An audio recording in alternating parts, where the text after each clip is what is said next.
Hi everyone, my name is Whitney and I am a dental hygienist. If you're new here, welcome. If you've been here before, welcome back. Let's talk about the 5 ways to survive dental hygiene school.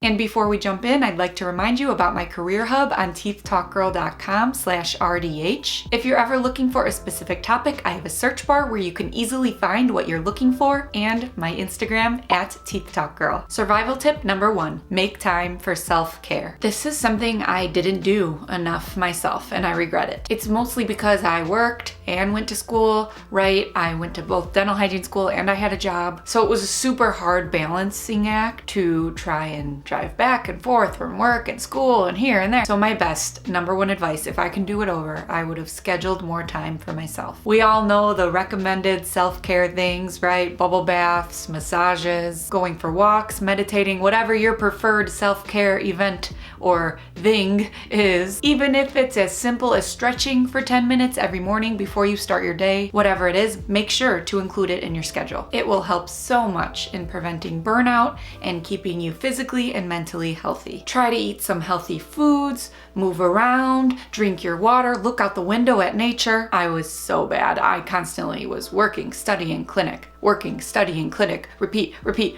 I would forget to pause and take moments to breathe. So don't do that. You want your body, mind, and soul to be happy. Nothing is too little, nothing is too big. Do what you need. Do the self-care. Survival tip number 2, kind of on the same vibe as self-care. Number 2 is to get enough sleep. I know about college, cramming, studying, the whole thing. Almost everyone does it, but really that doesn't make it right, so try not to. This one is kind of a no-brainer.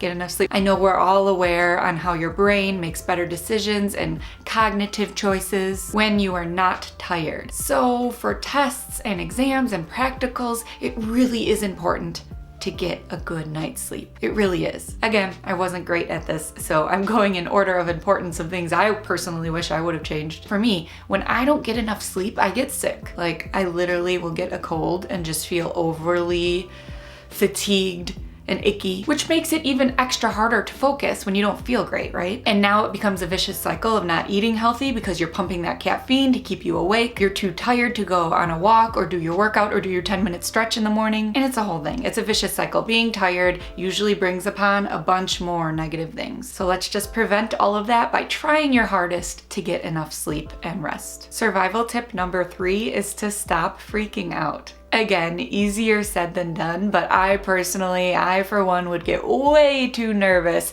for practicals, exams, clinic, anything that I was being tested on. I would shake if they were watching me scale or give injections. I worked myself up so much, especially before practical exams, clinic exams, that I would make myself feel sick again. You know, when you get those butterflies in your stomach because you're so nervous? I guess my best advice here is just remember, you know what you're doing. There's no reason to get extremely nervous about skill evaluations. It's kind of like stage fright, the public speaking example. It's good to have a little adrenaline, a little bit of nervousness, but if it's too much, if you're overwhelmed, then it's stressful for everyone. So try to use that adrenaline for the good, take a deep breath and trust. You practiced and you got this. And if you need more practice, ask your instructors if they have any suggestions for you. Maybe they let you bring the mouth model home, the typodont, or maybe there's other additional learning resources that they can provide you with. Videos, tutorials, etc. Just don't freak out. Talk it out. Survival tip number 4. It's okay to dream about school ending, but try not to constantly think about not being a student anymore. I don't know if this one will make sense, what I'm trying to say will come across, but I hope it does, because what I'm really trying to say is be in the present. School won't last forever, and this is the time to learn everything you can from your instructors, from your classmates, from your textbooks. The real world will be here soon enough, and once you're in the real world of work, it ain't going anywhere. So don't rush for the future. It's coming.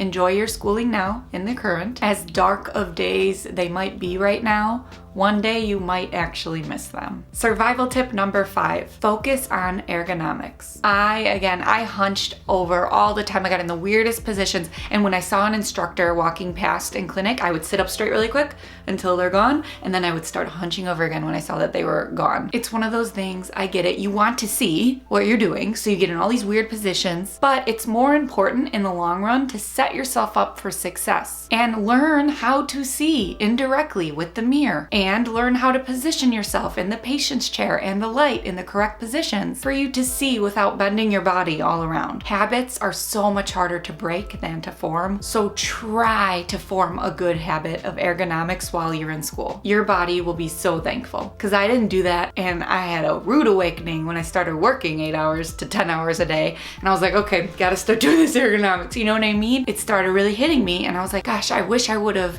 paid more attention to this in school. I have a whole video about ergonomics and how to keep your body healthy while working in the dental profession. If you want to learn more, I will link that video in the bottom bar below. So in all, balance is key, like with everything. I read How to Be a Boss by Lily Singh more recently, post dental hygiene school, and there was a story in there, I'll never forget the take-home message. She told a story about not going to the beach with her friends because she had work to do, so she was like, bye, have fun without me. However, all day she had a hard time getting started. She was kind of procrastinating in her work, and she ended up not getting into the groove of working. She didn't really start until her friends came back from the beach. That story really stuck out at me because I was thinking, wow, she was just like trying to focus and do her thing all day, but she could have just been at the beach because she didn't get anything done anyway. And even more, it's very relatable to me because I was like that. I was always like, no, I need to study. I can't go. I can't go. I said that to everything. But that story really made me think. And again, in most cases, yes, you have to make sacrifices to be successful. You might have to skip brunch every now and again to study, but maybe allow yourself some days to enjoy life so you don't get to the point of exhaustion and burnout. Follow your brain and your heart and everything, and just listen to yourself and listen to what you need, and try to balance fun in your life as much as you can. I know some people listening to this are probably like, what are you talking about? Maybe you already did dental hygiene school and you're like, I had fun all the time, I had no problem. Okay, everyone's different. Some people have to study a lot, some people don't, right? So we're all in this together. Let's just try and help each other. Let's just try and help each other. And on that same note, I will link the Lily Singh book in the bottom bar below as well, because that book changed my mindset on like all things school and work related. I hope this video helped you. Please like and subscribe if it did. If you want more teeth talk, you can visit my website, teethtalkgirl.com, for more dental health and dental hygiene. Peace, love, and teeth.